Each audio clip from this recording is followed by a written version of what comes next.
Mabuhay! Hi!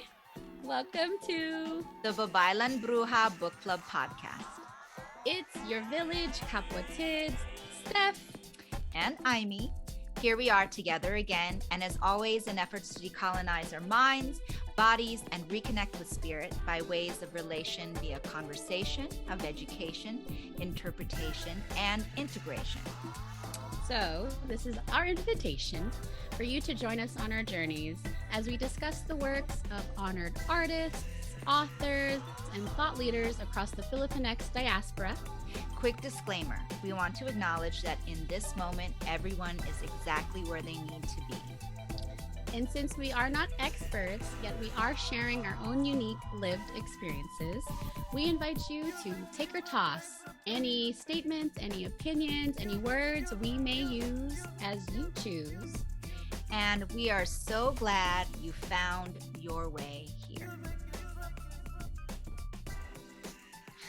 So as always, before we begin, we want to take a moment to ground, taking a pause to drop into our bodies and come into this space. If it's safe for you, we invite you to close your eyes, straighten your spine, drop your shoulders, loosen your jaw, and bring your focus into your breath. I invite you to take some few deep inhales, extending your belly out. And as you exhale, bring your belly button in. Let's do one more together.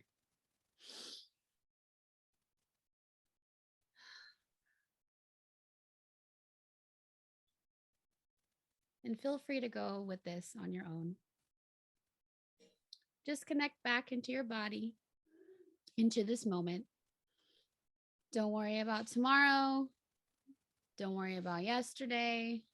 Don't worry about a few minutes ago. Can you just allow yourself to melt into this feeling of being here and letting go? So as we begin our conversation, we'd like to thank God, Bathala Creator, for another beautiful gathering. In gratitude, we acknowledge our benevolent ancestors and invite them into the conversation today.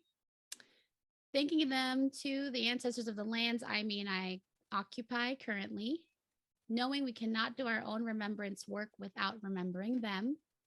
For me, that is the Bay Miwok Yokut people in the Inland Bay Area of California. And for Amy, that's the mound builders that are on the Hopewell Adena people in Ohio.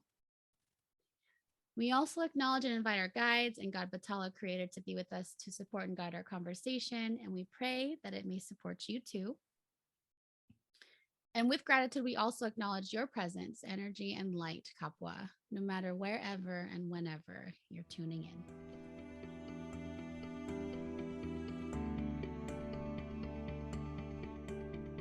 Hi, sis. Hey, sissy sis. Hey. I like your earrings. Oh, thanks. I like yours. What? Thank you. Oh, so cute. Snake sisters. But so this is the point where if you're listening on Apple or Spotify, come over to the YouTubes, like and subscribe, leave us a comment, and you can see our earrings. Yes, and our faces. Mm-hmm. If you're visually inclined. Yeah. There have been people by. We're hanging out over here. Come hang out with us. Come hang out with us. There are on people YouTube. Who have been Come hang out, ha? With Ate Amy's and Ate Steph. Yeah, sige. Come, halika na. Kain na. Kain na. I don't have any food though. I know, but we have intellectual and emotional, spiritual food to offer the people. Come on, tell them. Sige. Okay. As y'all know, we always do the 90-second decolonizing heart check, and want to start them off, sis? Sure, I can do that. All Time right. me. 1 minute and 30 seconds. Are you ready? I am. Get set and go. Okay, so I have been feeling called to decolonize, well, more of time. That, if y'all know me, that's my question. What is time? Right. And so I feel like time is answering me. Um, and like this, the decolonizing any sort of journey, right? And a healing journey, decolonization journey, whatever, it's a spiral. So I keep coming back to different things that I've come around to before, but looking at it from a different, wider perspective, deeper perspective, etc. I am currently looking into decolonizing my moon cycles. So under, like, I know them, but now I'm like more intentionally leaning into them and understanding that time is patriarchal and capitalistic, because 24 hours a day, 5-day work week, that means that you have to have the same amount of energy every day. And that is usually a male bodied person with testosterone. And as a female bodied person with more estrogen, I'll go on a cycle. So, right. So just kind of like, um, leaning and creating and curating my life around my lunar cycles. Some people look at it as like spring, summer, fall, winter, and like kind of going, okay, what is my social calendar going to look like around that? What is my business calendar going to look like? What is my career, just like that kind of stuff look like? So that's where I am. Time. Pun intended, like literally. What is time? The patriarchy says time, but yeah, that's beautiful, sis. I mean, it makes sense. Like I always say this too. Women, like as majestical as fucking beings, we experience the 4 seasons in a matter of 28 to 30 days. And I think it's like, why aren't we talking more about honoring that in a capitalistic patriarchal society? Like, I'm going to be in winter for a couple of days and I feel like I need to go off to the red tent and be away. AKA I need some PTO and there's no questions asked about it. Like I'm cramping. I don't fucking want to work or deal with people. Like, and I need to be with my womb, Right. And honestly, like looking at it like this, I'm like, now I can't, because there's been times when I'm in my winter and I realize that I need rest, but I'm berating myself and shaming myself for not keeping up the same amount that I do in my own springtime. Right.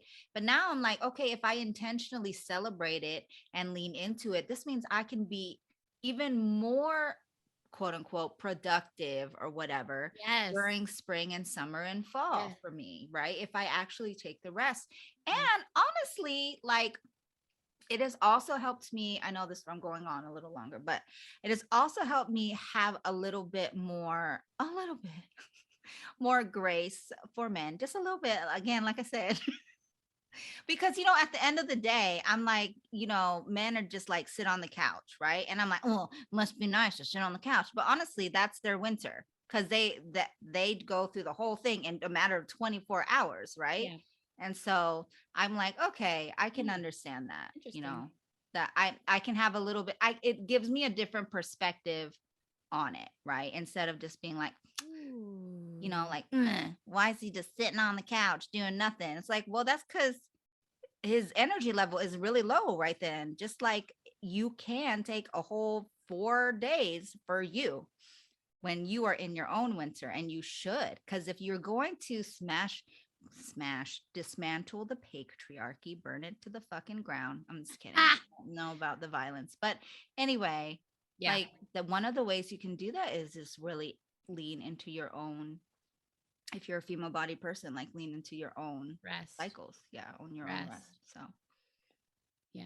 I don't want to like prolong it, but I just want to say, even when I do grant myself that winter and rest, like I'm still in bed and I'm like, what can I do and be productive in bed? Like, right. I don't feel right to just be scrolling through media or just listening to a book. And I'm like, now what? Right. Yeah. And I'm like, oh my God, I got to do something. I can't just sit here and just like be. Right. Because I was born in a capitalistic patriarchal society and we're supposed to move, right? Anyway, so that's as we decolonize, that's the process. Okay. You ready? Yeah. Okay. Here we go. In 3, 2, 1. Let's start. I want to maybe I'll just go into our earrings, sis. Like they kind of inspired me. The snake, and I invite y'all to consider, is the snake really demonic, or is the snake a truth teller? Or what is the snake to you? My journey have viewing the snake as once like the version of the devil in the Bible, because that's what the Catholic Church kind of portrays it to be. As I've been decolonizing, I think I sat with a teacher once and they pointed out that God said in the Bible, if you eat this apple, you're going to die. Right. And then Eve ate the apple and she didn't die. And the snake was like, but did you die though? And no one really. But did you right? die? So that kind of from that lens, it kind of the snake basically exposed like, is that God really telling the truth? And that was like the beginning of maybe the Aquarius. Is this is maybe that snake was an Aquarius. It's very rebellious. But since then, like, I've been like seeing the snake in a more beautiful way, because I was raised to think of it scary and oh my God. But in reality, that animal is grounded, right? It's always connected to the earth. And time. Anyways, I just want to go off that because our earrings.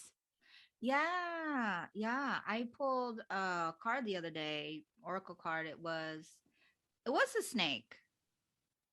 Yeah, and it was like shedding old skin, so that, again, that could also be about truth, shedding old skin, shedding things that no longer serve us, and embodying fully our truth and just letting that show. So Yeah. yeah. Yeah.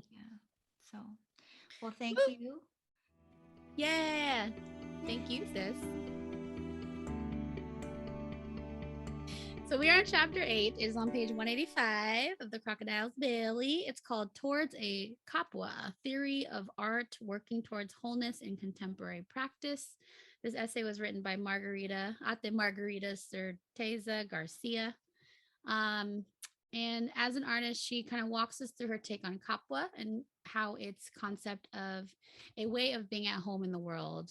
Kapwa relatively means one, you are me, I am you, there's no separation.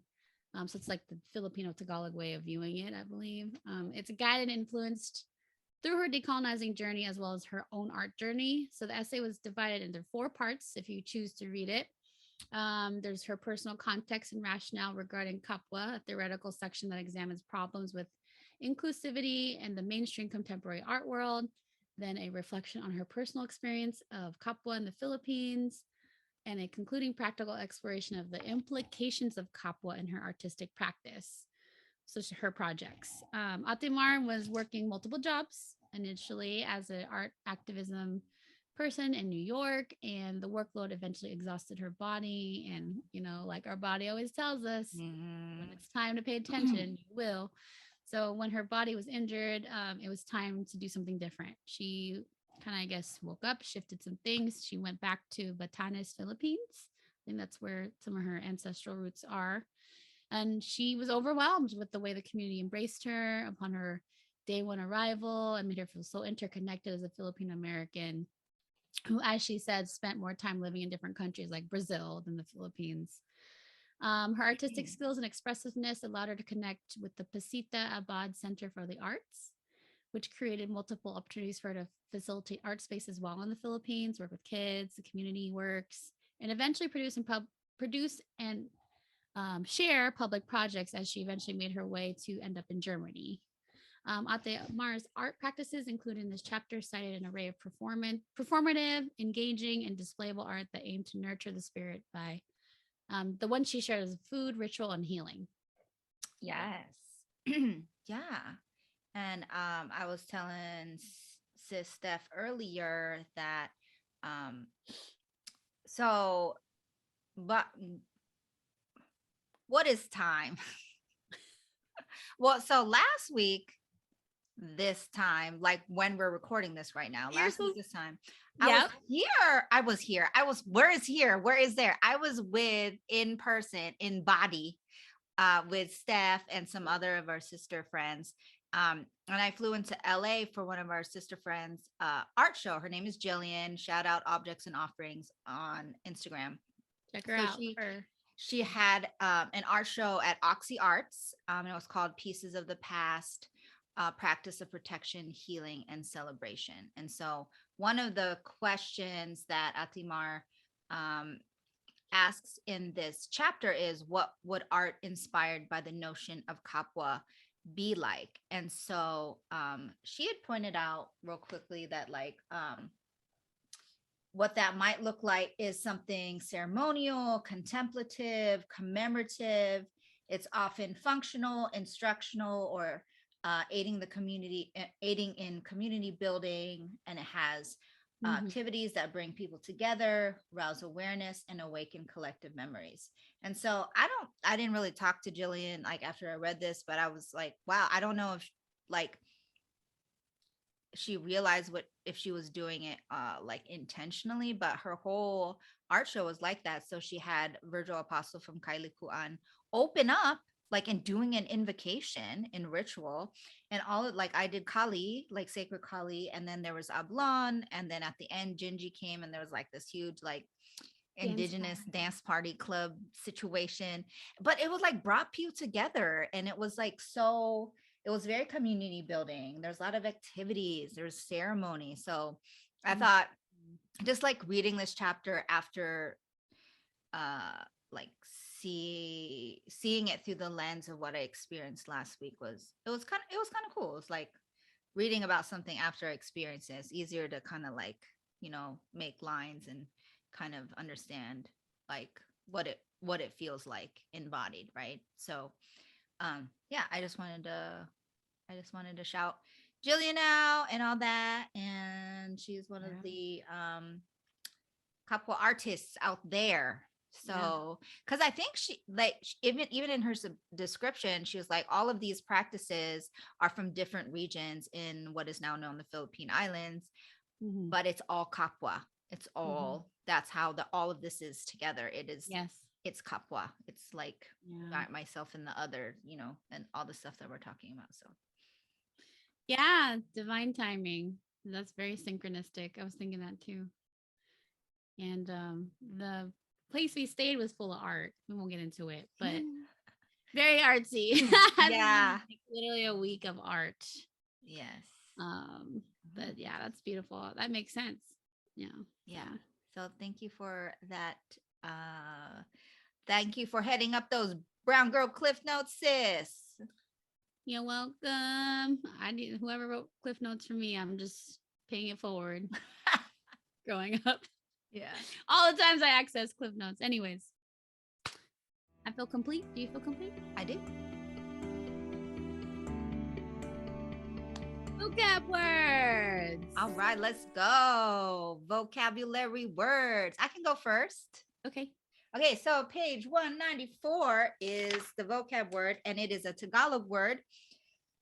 It is kinakapatid, which literally means someone made into a sibling. So kinakapatid.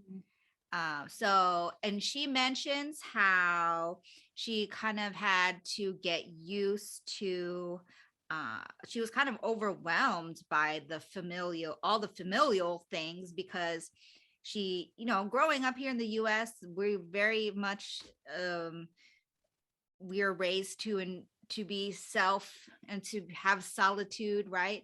So she said she was a little overwhelmed with it in the beginning, but it was very much a family feeling. Like she said she called the school district supervisor auntie, right? And then and the school supervisor called Atimar anak, right? And the students and colleagues called Atimar ate as a sign of affection and respect, and which is why we also called the authors of these chapters ate or kuya, even if we don't know them, because it just is a sense of kinakapatid. So or kapatid, right? What And did? so one of the things that she said about going back and feeling that familial bond, that kapwa bond, is that she said that she felt calmer and more connected than ever before, not only because I seem to physically blend in. It's difficult to realize how tiresome it is to be asked to explain your presence every time you step outside until you simply don't have to anymore. And so that was one of the things that I definitely resonate with. Um, you know, I remember the first time like I went back to Hawaii, and I even experienced this when I'm in Cali a little bit, like just hearing other people speaking Tagalog or, Yeah. Cebuano or whatever. Yep. And like here where I am currently, if I hear that, it's like, okay, who is that? I probably know them. They're looking at me. I'm looking at them like, oh, who are you? You know what I mean? But to not have to even, like, I can just exist, right? I can just exist, and like Mhm. I don't have to step outside, and like even if you get used to being different, but like you just like people will just look at you, like you walk into your room and people will look, and then it feels like, yeah, you have to kind of, they're wondering, oh, why is she here? I mean, not even in a bad way, but it's just like, oh, it's different. So Yeah. to be Yeah. the same is actually like a relief, just to like a weight off, to be like, I can just fucking exist. Not worry about it. I'm just Ate by default. I walk outside and I'm Ate. Yeah. Yeah. Or, yeah. Yeah. It like to be in community. I think you and I had a moment in when before I dropped you at the airport and we were in Trader Joe's and you heard some Lolas on the phone. And it was like like a feeling of being at home, like this is normal. This is so even in Brentwood, like it's not that common. It's not common at all, actually, to have like Lolas in Trader Joe's on their phone, like hello, hello, hello, Valita, talking to her son or some shit. Yeah, yeah. Yeah. So that Kina was, kapatid. yes, kina. Yeah. So it's the vocabulary is kinakapatid. So KAPA. Kapatid. Yeah. And then I was like, could we like make up another word? Because Kapwa We technically, always do. That's right? So Filipinos, right? They always yeah. So kinakapatid is, blending words and shit, blending names, yeah. right? Yeah. So anyway, that was my vocab word that Kina resonated kapatid. with me. Kinakapatid. And then kinakapwatid could mean like someone you choose to be your kapwa. Even though we're technically all kapwa, right? But like Yeah. intentionally. Yeah. No, I mean, that's what we say in our intro here on YouTube. Yeah. Kapwatids. Uh-huh. So Filipinos, they just be loving making infusions, man. I don't know. They do. The They test of do. time. So Yeah. So okay, I am complete, sis. thank you, sis. All right. So I will move on to my vocabs on page 188. Initially, I felt like she was calling out other in this like category of other. So to give you context, it says, because I like beating things into the ground, it is unfortunately necessary to re-interrogate the categorization of the quote unquote other. The current recycled public discourse is nauseatingly predictable yet again in resurrecting the specter of the immigrant other in order to avoid addressing the real issues brought upon by unbridled capitalism and globalization. Here we come again. Since these ancestral rage fits, they just come up sometimes. And Yeah. we were talking about this the other day, how indigenous people are actually not other. We're like the majority. We're not the minority. We're the majority. So it's like so interesting how we have subscribed to this category of other. Mm-hmm. And I think like I want to bring up other because it is essentially opposite of Kapwa, because Kapwa means that we are all one, we are all connected. And it appears a lot in these next two pages with her. Like the bottom says, with encounters with the other to touristic snapshots on Facebook. Other has been favorite proof of first world artists, intellectuals, political. We'll talk about more art stuff references, but it's just a lot of othering, right? And I feel like that's something that is kind of what they talk about. I don't forgot where part of the chapter, but like she kind of said, in order to get over racism, like we have to stop othering each other.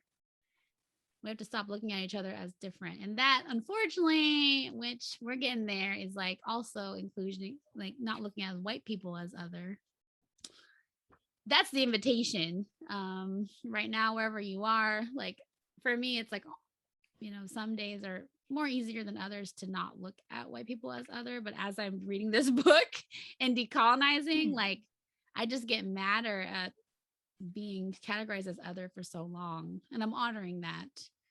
And you know, when I do the energy stuffs and the healing stuffs, you know, as my teachers say, we can't become the thing we're trying to eradicate. So Yeah. I'm trying to find in my heart not to like, oh, they othered us, we're gonna other them, and like hold space for this parts of me that's like, fuck them, you know.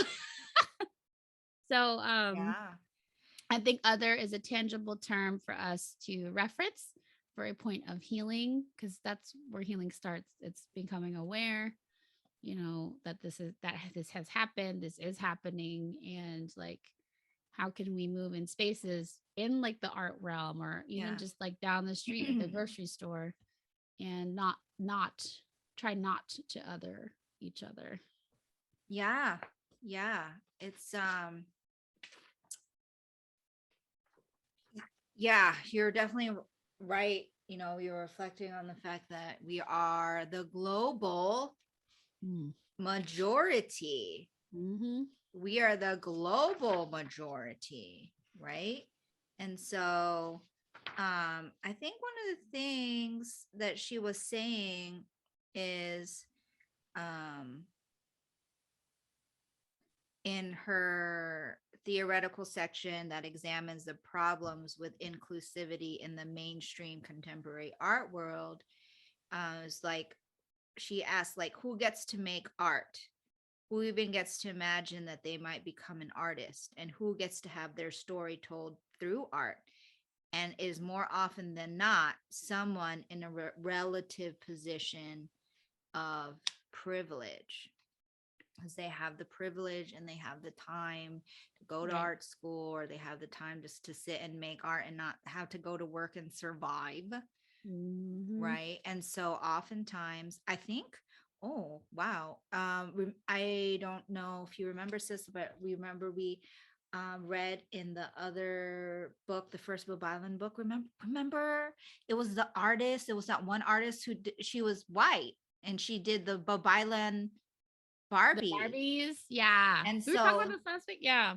So she was someone of privilege, and maybe she addresses her privilege, but she was someone in a relative position of privilege telling, you know, the story of someone who is quote unquote other, right. Yeah. It's such a like simple, complex, I just feel like, again, word to consider. Yeah.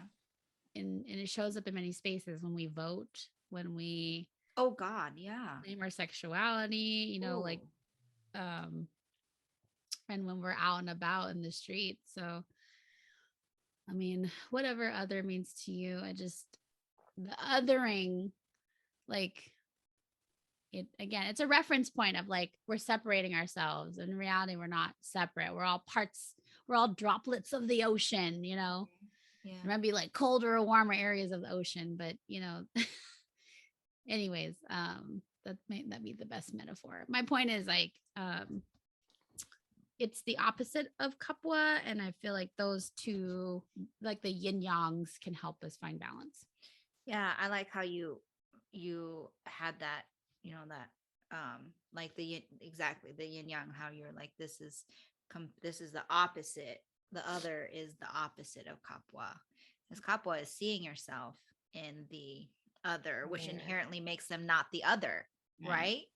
But Yep. then you use the word other, then that means that you're separated. So I like that how you set that up. But which is the cosmic joke at the end of the day. It's like the badum bum is the punchline of like this human experience we have. You take your toss again when we say, or I say, it's like figuring out why we became separated from the one and the creator and what our gifts are. Yeah. So it's the cosmic joke. We are all one at the end of the day. You live and you die. You come from a woman, you go back to a feminine power, and your body does, at least. Yeah, and like we're literally all inside the same. Like we have bones. We all have colons. We all have like esophagus. We all got shit. Yeah, we all got shit. We all got hearts too. Yeah. I'm complete though, sis. You? Yay. Thank you.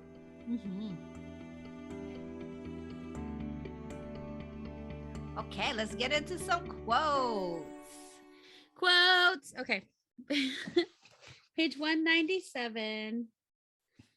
I wanted to bring into the paragraph, which is really interesting to me. He says about cultural appropriation in art, because the chapter is about art. The one I highlighted says here, there's a lot of talk about like cultural appropriation, how that calls into question of authenticity. Like if someone like stole an indigenous piece of art and like try to make it their own. Anyways, what I liked, I said, I should just read the quote, huh, sis? Yeah. A critique of such borrowing, particularly when elements of indigenous cultures are used, could be that it constitutes the form of quote unquote cultural appropriation that calls into question its authenticity. However, one of the things I learned while living with actual indigenous peoples is that the very idea of authenticity can be romanticized, and rooted in colonial essentialism. Indigenous cultures and peoples innovate all the time, and their practices are as available for change as any other. I'm gonna skip over a little bit. What I highlighted was, while I dislike it when people with privilege copy traditional cultural forms without adding any work of their own for commercial gain, it is different when synthesis and syncretism are used with intent. She cited art historian Sylvester Okunodu Okebiche, and that it could be liberating if we have that essentialism in there. So I don't really know what else to read with that. But the point is that I wanted to talk about like art in terms of, there was a piece of art the other day. Lizzo had posed in Thai culture outfit. I don't know if you saw that picture, sis. It was like I did 2 years ago. Yeah. And I was actually offended because I like Lizzo, but I was like, she's clearly appropriating, and no one's kind of getting on her for reasons I won't dissect at this. If she was a white woman, it'd be a wrap. Yeah. Yeah. But at the same time, I was like, dang, she's appropriating. Like, let's call a spade, because that's nothing. I don't know. Maybe she has Thai lineage. I don't know. But I think if she had Thai lineage, she would say, because most people who have certain lineages, you know what I mean, that they're proud of that. Like if she had Thai lineage, she'd be proud of that, and she'd be like, yeah, I'm Black and I'm Thai. Yeah. So that bothered me. I remember I was like gonna write an article about it, but I didn't. But that was like a piece of like art, because if like she's an artist, she's posing in Thai clothing and she's doing it for commercial gain, for publicity. Like, why are we not calling that out? At the same time, I think about like when I go to mixed cultural weddings. Like I have friends, I've seen like white women marry Indian men, and white women are like in saris, and that's definitely not their culture. But the intention, like The she intent. said in the book, the Yeah. intention and syncretism is there. So, because I mean, she's essentially, the bride is like honoring the groom's, um, heritage, Exactly. marrying into it. So Exactly. those are like the things of art, whatever, if y'all's listening, how it presents yourself in thought forms like words or costume or, clothing, makeup, all, painting, whatever have you. Art is everywhere. And I guess the challenge is to see or witness if people are collaborating or using those art forms for commercial gain, and they're not citing the original gatekeepers or art where the indigenous art comes from, and if they're like doing it in a way that seems authentic, like they're trying to expand outside the box. So that's what artists do. So yeah, for sure. Like I feel like if if and Lizzo or anyone is wearing something that's not part of their culture, I guess it would be different if Lizzo was like, this is my good friend made this outfit or whatever, and she's an up and coming Thai designer. Go follow her, shout her out. She gave me this piece to like promote the culture, that, and it was a gift, da da da da da. And just like it's colonization, honestly, to kind of take some Lizzo or anybody, taking something and not just being like, okay, it's mine now. This is mine. And not giving a shout out, not buying it from indigenous people, or even if you do, not giving them like back. Yeah, not letting them, other people know that that's not your culture. Right.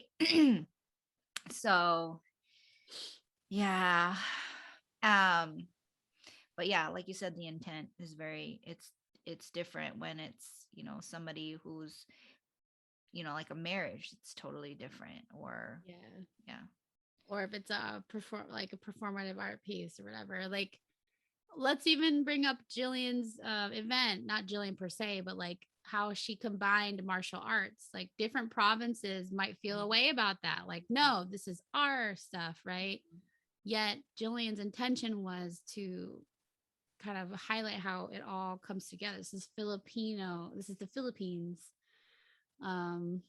ways of protection. Like it pulls and derives from different provinces. Right. And we are obviously acknowledging where it comes from. Yeah. And I think that's what it is. It's just the acknowledgement, and not only just the acknowledgement, but the giving back and the opening of knowledge in a humble way. Like I know recently there was some art that I encountered where we stayed, a certain place where we stayed that shall not be named. Ooh. And this person had a whole book about where their art was from, and was basically bragging about how they got some indigenous art for the shirt off their back. And see, that's not like, they're acknowledging where it came from, but that ain't cool. That's not cool. Like they're not like saying, like making people know about the culture. They're not even, they didn't obviously give back a shirt off their back. That's not a thing. So anyway, that's cultural. That, friends, is cultural appropriation. Another form of privileged people buying indigenous art and like being like, look at this cool house of all this stuff I got. And novelty. Let's just tokenism. And that's she mentioned that too. Ate Mar put tokenism a lot. Like,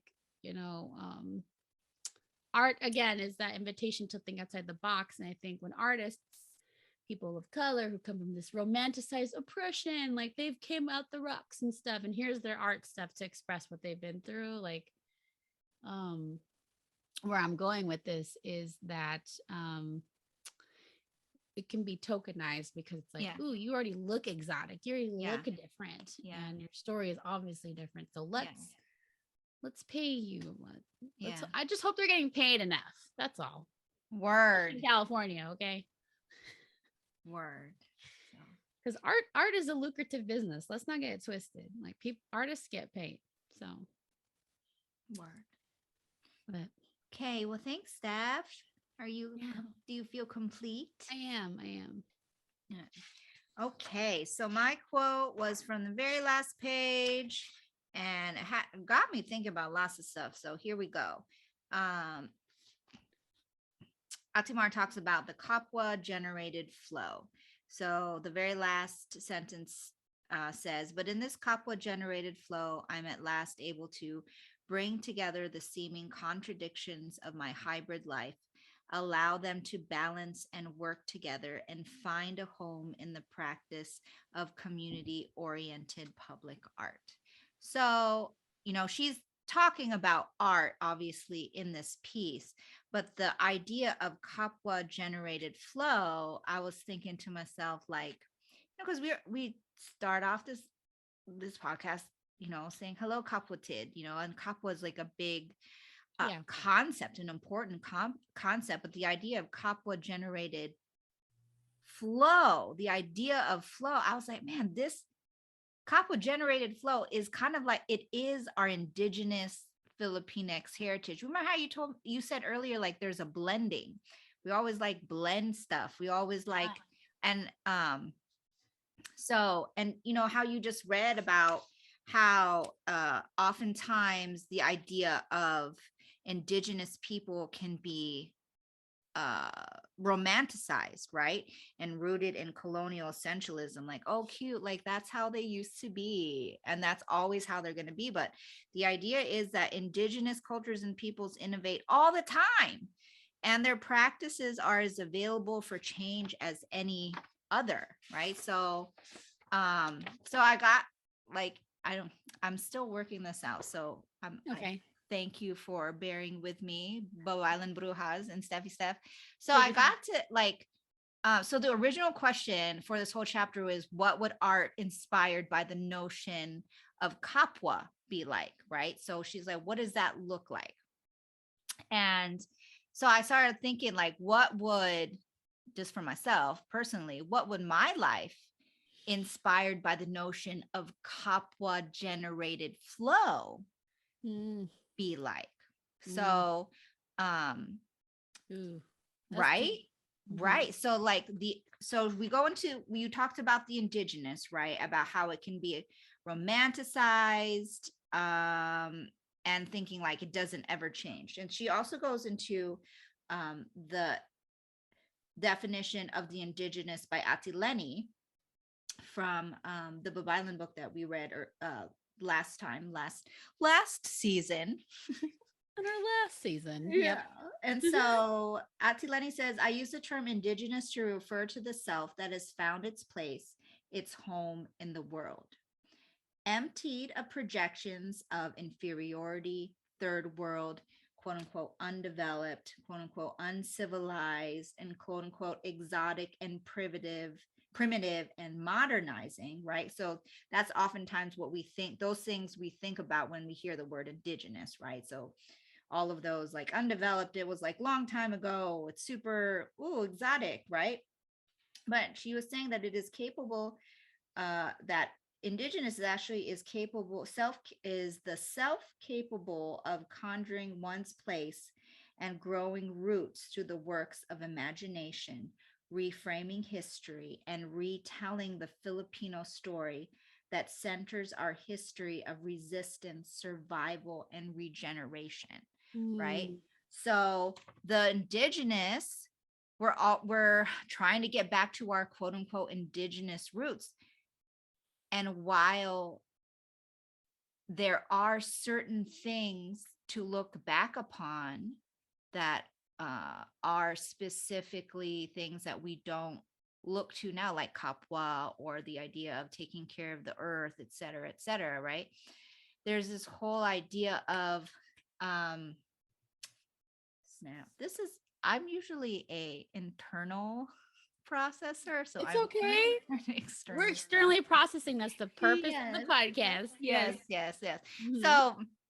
So like we're all trying to find the indigenous, but actually the indigenous is to move forward. It's not stagnant. It's not. Yeah. It's It's free flowing. it's free flowing. It's a it's Kapwa what did generated you say? flow. Resistance, survival, resistance, and regeneration. Yeah. Yeah. Yeah. So Yeah. Kapwa is like, it's kind of like a herd of, I don't want to say sheep, but like we move forward together. We graze the land. We set the pace. We feed the people. Like I don't Yeah. know. That's not a really Yeah. good metaphor again, but like, yeah, we move together, and that's really where um oneness lies because we're Yes. moving together and Innovating together. you said a spiral earlier, right? Of continuance. Yes. So, and then, we are talking about the notion of Kapwa in art, right? So artists like Ate and like Jillian, our friend Jillian, or sis Jillian, um, it's like who made their art shows like a ceremony, a ritual, like an awareness, right? So when I ask my question, like, what would my life inspired by Kapwa generated flow? What would that look like? Right. And so I guess for me, like Kapwa generated flow is the balance and the dance of both indigenous innovation Ooh. and our experience in the diaspora. So indigenous innovation and the diasporic experience for us, right? So again, with the spiral going around the spiralic journey, Kapwa generated flow feels like I'm hoping I'm making sense. Feels like our indigenous Filipinx heritage, right? It's a collective remembering and honoring ancestral traditions, pre-colonial ancestral traditions, and innovating them for now, for modern times. So it's like, do you see what I'm saying? Like yes, we have to remember and honor, but we have to remember and honor the indigenous, and the indigenous says, okay, but you don't stay here. You have to innovate for modern times. Yeah, because that's essentially what we had to keep doing. We had to keep adapting. We had to keep, like you said, survival, resistance, and rejuvenation. That's how we rejuvenate. We move together. What did you say was like an indigenous? I wish we could rewind the tape. Damn it. We can technically later. But you said you said indigenous innovation and diasporic experience. Diasporic experience. Yes. And that is Kapwa generated flow. That's a great formula. Yeah. And that's our heritage. Content, sis, on our podcast. Oh. Yeah. We need an assistant to really listen, we need some Kapwa. We need some Babaylan brujas, man. Do you feel like working for free for the good of the community? Obviously we do. So join the club. Come on down. Hang out with Stephen Imes. Yeah, you can have a little cameo. Give you a little shout out. Who knows how to do sound engineering? Who likes to do social media? Who likes content? We keep saying this too. One day it's going to generate somebody, okay? Somebody's going to be like, you know what? I can content create. Right. Or we will manifest a grant to pay everybody. Everybody got to eat. Listen, I would just like to ask you, Babaylan Brujas, what would this podcast look like inspired by the notion of Kapwa? Okay. We need a Kapwa flow. We need people in the Filipinx diaspora who you don't even have to be Filipinx, like, or if you're in the Philippines, that's cool too. You don't have to be in the diaspora. If you're trying to decolonize, you can decolonize back in the there. Philippines. Yes, we need come you hang to out. Decolonize. Let's go. Yep. We'll send you about like buy-in box. What's up? Like, yeah. Oh my. We got it. Plug in out here. I'm just playing. It's gonna happen. But anyways, yeah, I love that formula. I think that's a wonderful way to, that's like a framework to think about Kapwa flow and how Kapwa Flow has supported your work as a, Mm. Kali martial art container holder, And that's what I'm this saying. podcast This podcast. and our sisterhood, and Mm-hmm. like that's healing in itself. That's art in itself. So Exactly. And oftentimes, like, one of the big reasons I have, imposter syndrome sometimes comes up when I do these collie circles is, my brain goes, this is way different than anything than we have recorded that our ancestors have done, right? yeah, Like right. Kali as a spiritual practice. Do we know that they did that? Well, we know that they didn't do that? But like all the time, my ancestors have been like, "It's fine, it's fine, it's fine." It's Like fine, huh? they Fine. like it, and then I'm like, Okay. so to read this and to be like, actually, the indigenous is to innovate. It's like, well, this is what I'm doing. Then I'm innovating it. And I'll even say we innovate when we make our prayers. Mm-hmm. We open up this floor in this container. Like we compile words, and then sometimes her and I are innovating. We're and you're in Ohio, I'm in Cali, and we both have our own religious diasporic experience, but somehow that training or that has allowed us to create those words that we share with Charles. We are in our own Kapwa generated flow. Yeah. So that is the end of the quote for today. Kapwa generated flow. All right. So as we end our conversation and close out this container with gratitude, once again, we bring recognition and honor to our ancestors and all the ancestors of the lands we all occupy. Thank you for joining our conversation today. And as always, Stephanie and I leave you with a blessing. May you find your own balance, your own dance, and your own Kapwa-generated flow. May you continue to reimagine, reframe, and retell your own Filipinx story of resistance and survival, knowing that innovation is part of our indigenous legacy. May you own wherever you are across the global diaspora, remembering you are a sacred, scattered seed of Filipino resilience and existence. May Kapwa continue to grow in your heart. And until we meet again,